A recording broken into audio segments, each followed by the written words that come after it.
In 1492, when Christopher Columbus sails west from Spain, he's not just the representative of the Spanish crown, of King Ferdinand and Queen Isabella. He's also the bearer of the most advanced technologies that Europe has to offer. His ships are built to withstand almost any kind of sea and fight any kind of enemy. They're armed with the most advanced military technologies, cannons, gunpowder. They navigate with compass and map in ways that his predecessors a few hundred years before could never have done. And he also, because he grew up in the Mediterranean mercantile world, is a master of financial technologies that are in their own way both quite new, but also in their ability to transmit credit over long distances, forerunners, and in many ways almost identical to techniques that are still used by modern businesses. But most European societies are not capitalist, certainly not in any modern sense. 90% or more of their inhabitants are peasants. They grow and produce much of what they consume. Most of them are bound to the land by the fact that they are serfs or by other feudal laws and restrictions. They don't work for wages. They hold their land in common. Even in the cities and in the more active centers of the European trading economy, we still do not see modern capitalist economic relationships. People cannot set prices or buy and sell property as they choose. They're bound by ancient laws and traditions in most cases. Most institutions within the economy are not modern either. You don't see factories or other kinds of industrial production. You don't see, for the most part, modern banks or similar kinds of financial institutions.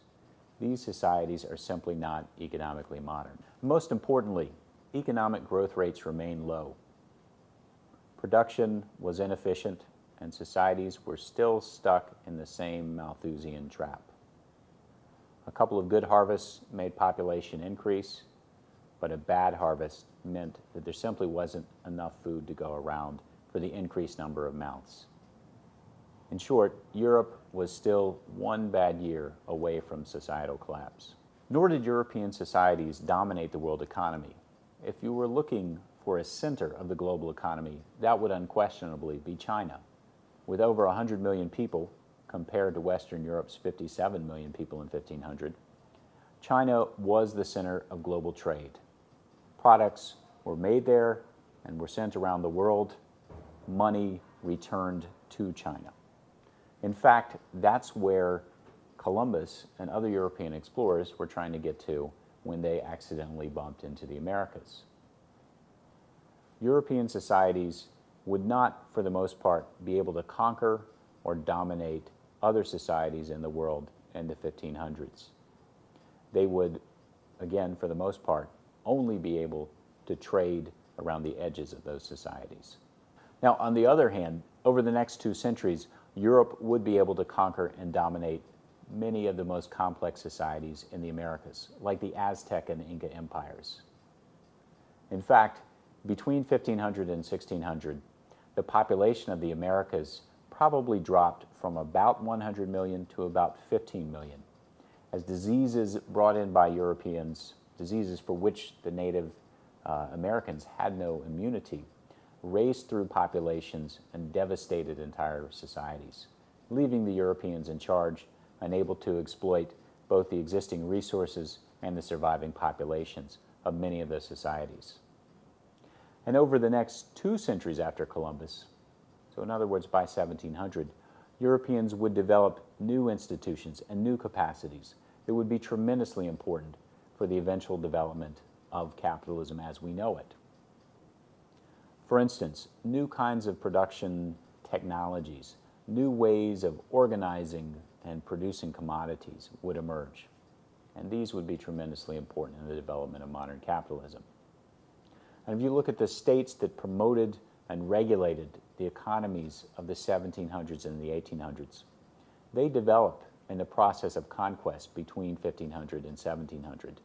They developed the bureaucracies and the militaries and the financial structures that allow them to go out and dominate the world and to reorganize themselves into capitalist economies. All these things are in place between 1500 and 1700. And yet, as of 1700, the whole thing could have slid backwards. European economic growth could have unraveled, just as we saw in other societies at other times.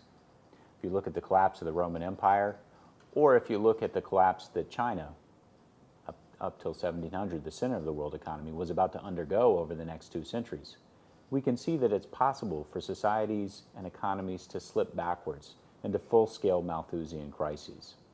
And the same thing could have happened for Western societies after 1700 for all kinds of reasons.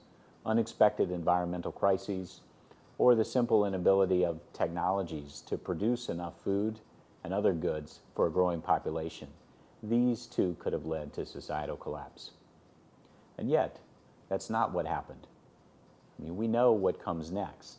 We know that Europe and Western societies generally would go through a transition to industrialization. They would come to dominate much of the globe. In other words, European and then American capitalism, as we know it, would develop. So let's find out why.